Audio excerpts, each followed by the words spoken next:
Soyez bénis, vous tous qui m'écoutez en ce jour, vous qui avez cela dans vos voitures, dans vos maisons, ou que vous entendrez ce message. Sachez que c'est un message révélé afin de vous faire rentrer dans l'accomplissement de vos bénédictions.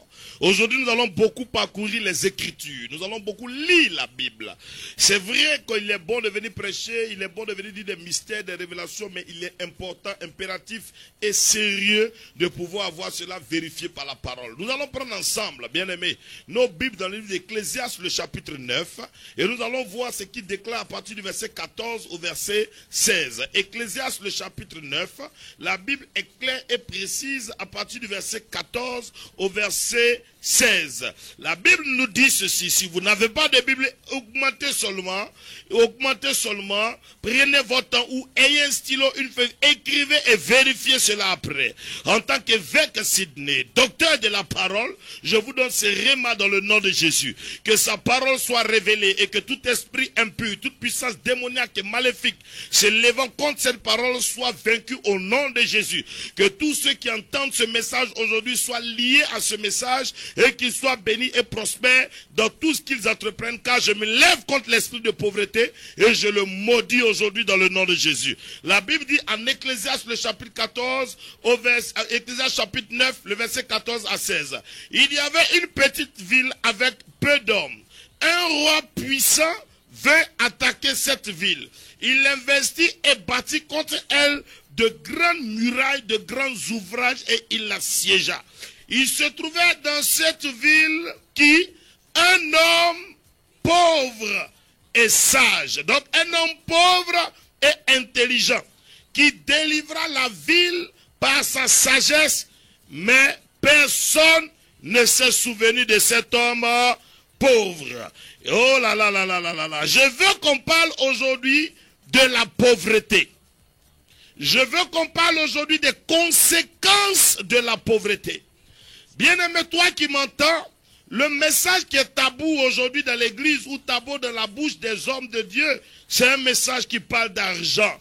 Quand un homme de Dieu ou quelqu'un qui est révélé par Dieu parle d'argent, instantanément on dit cet homme est un escroc, instantanément on dit cet homme est venu se faire de l'argent, ou cet homme-là, c'est quelqu'un que Dieu n'a pas appelé. Non, monsieur, non, ma soeur. N'ayons pas peur d'utiliser ce que Dieu n'a pas eu peur de créer. N'ayons pas peur d'utiliser ce que Dieu n'a pas eu honte de créer. N'ayons pas peur de parler de ce que Dieu n'a pas eu peur de parler. Il dit qu'il y avait dans cette petite ville un homme sage, mais pauvre. Oui, bien-aimé, toi qui m'entends, le thème de mon enseignement aujourd'hui, c'est les conséquences de la pauvreté. Bien-aimé, la pauvreté est grave. La pauvreté humilie l'homme. La pauvreté détruit l'homme. La pauvreté fait du tort à l'homme. La pauvreté ne fait pas du bien à l'homme qui vit cela. La pauvreté est méchante dans la destinée de quelqu'un. La pauvreté n'arrange pas la vie d'un homme. La pauvreté ne donne pas de valeur à un homme. La pauvreté affecte les destinées, affecte les vies, affecte l'homme et le rend inutile, le rend misérable. Quand la pauvreté affecte votre vie, les gens se moquent de vous. Les gens vous narguent. Les gens ne vous prennent pas en considération et ne vous donnent pas de la valeur. Car nous avons l'exemple palpable dans la parole du Seigneur, dans le livre d'Ecclésiaste, le chapitre 9, le verset 14 à 16. Et il nous dit ceci dans sa parole. Il y avait dans cette ville un homme intelligent mais pauvre, qui délivra le peuple par son intelligence. Mais, suivez-moi bien, mais la Bible dit, personne ne s'est souvenu de cet homme pauvre. Personne ne s'est souvenu de lui. Pourquoi est-ce qu'on ne s'est pas souvenu de lui? À cause de la pauvreté. Pourquoi est-ce qu'on ne s'est pas souvenu de lui? À cause de la pauvreté. Bien-aimés, voici ce qui se passe. Quels que soient vos exploits, quels que soient vos succès, quel que soit ce que vous réaliserez comme importance dans votre entourage, si vous êtes pauvre, sachez que personne ne se souviendra de vous. Sachez que personne ne parlera de vous.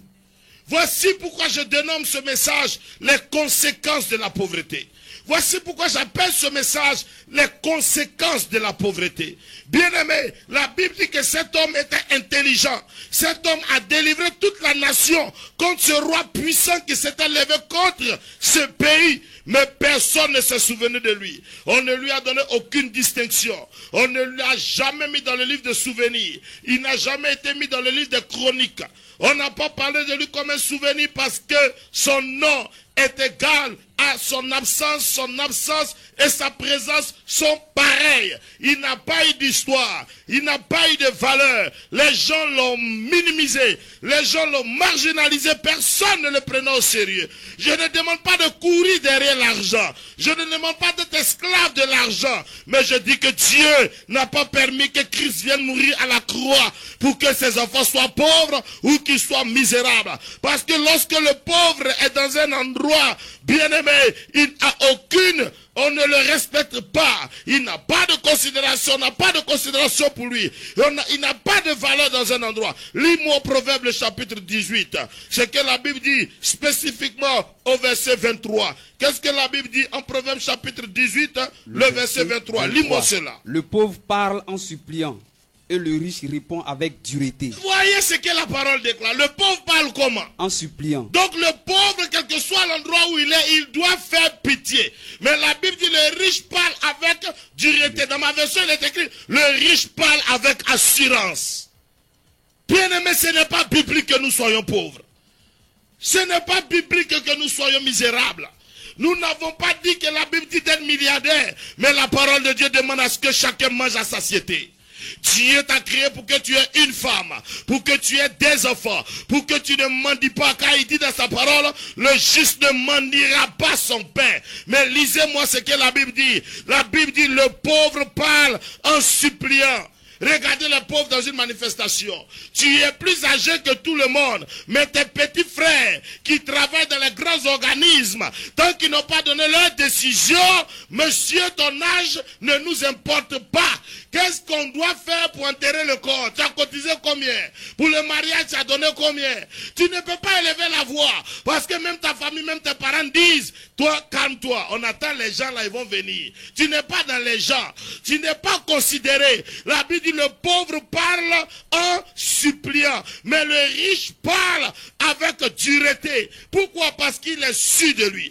Parce qu'il est convaincu de lui. Parce qu'il sait que la puissance financière qu'il a lui permet de dire certaines choses que le pauvre ne pourra jamais dire. On dira oui, le pauvre a une de bonnes idées. On dit oui frère, on a compris tes idées, c'est de bonnes idées, mais attends, on a besoin de financement. Quand ils vont donner l'argent, tu vas venir parler après. Parce que ce que tu dis là, frère, ça ne va pas payer courant, ça ne va pas payer l'eau, ça ne va pas mettre les enfants. Tu es intelligent, c'est bien. Mais la Bible dit, cet homme-là, en Ecclésiaste chapitre 9, verset 14 à 16, il était intelligent, mais pauvre. On a besoin d'un intelligent riche qu'un intelligent pauvre. Lis-moi maintenant ce que la Bible dit en Proverbe chapitre 13.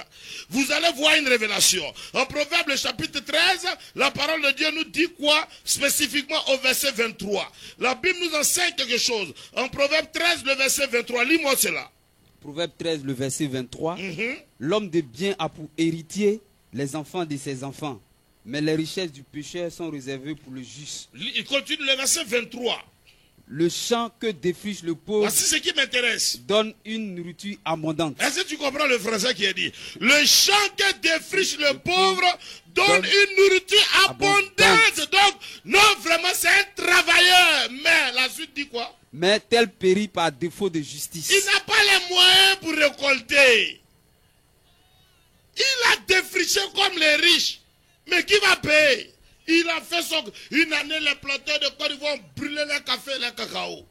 Mais ce qui nous fait être des hommes de valeur dans ce monde entier, premier producteur, quand on brûle cela, ça déclare une malédiction dans la nation. Les événements de guerre et consorts qui sont arrivés, il y a des signes qui préparent ces choses-là. Quand les choses qui donnent de la valeur d'un pays sont affectées, c'est qu'il y a quelque chose qui ne va pas.